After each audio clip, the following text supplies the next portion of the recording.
పార్లమెంట్లో ప్రతిపక్ష నాయకుడు పాత సామాన్లు అమ్మేలా ఉన్నాడన్నారు బీజేపీ రాష్ట్ర అధికార ప్రతినిధి భానుప్రకాష్ రెడ్డి. రాహుల్ గాంధీ చేసే విధానాలు అలాగే ఉన్నాయన్నారు. రాహుల్ గౌరవ సభను కౌరవ సభగా మార్చారన్నారు. వారసత్వ రాజకీయాలు వస్తే ఇలాగే ఉంటాయన్నారు. మోదీ, అమిత్ షా, ఆర్ఎస్ఎస్ పై రాహుల్ చేసిన వ్యాఖ్యలు వెనక్కి తీసుకోవాలన్నారు. తిరుపతి ప్రెస్ క్లబ్ లో మీడియా సమావేశం నిర్వహించారు. భానుప్రకాష్ రెడ్డి వైనాడ్లో జరిగే విపత్తుతో కొన్ని కుటుంబాలు కొట్టుకుపోవడంతో వారికి సంతాపం తెలిపారు. ముందుగా వైనాడులో జరిగినటువంటి దురదృష్టకర సంఘటన నిన్న అర్ధరాత్రి 1 గంట నుంచి 4 గంటల మధ్యలో వరదలతో దాదాపు కొన్ని కుటుంబాలు ఊరే కొట్టుకుపోవడం జరిగింది. దానికి తీవ్ర సంతాపాన్ని తెలియజేసుకుంటున్నాం.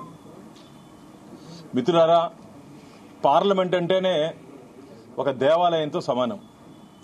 చట్టసభలు చేసే ఒక దాని ఏమంటారంటే ఒక పవిత్రమైనటువంటి స్థానం అది. కానీ దురదృష్టం, పార్లమెంట్లో ఉండాల్సినటువంటి ప్రతిపక్ష నాయకులు పాత సామాన్లు అమ్మే వారికి మాట్లాడుతున్నారు.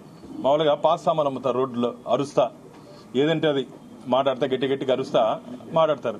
అట్ట రాహుల్ గాంధీ పాత సామాన్లు అమ్మే వ్యక్తిగా ప్రతిపక్ష నాయకుడి హోదాలో ఉన్నాడు. అది మన భారతదేశం చేసుకుంటే దురదృష్టంగా మేము భావిస్తున్నాం.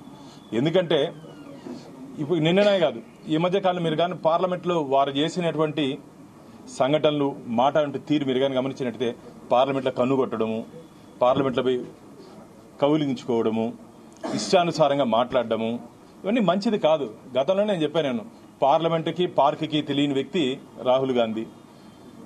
నిన్న వారు మాట్లాడుతూ మహాభారత ప్రస్తావన తీసుకుని రావడం జరిగింది.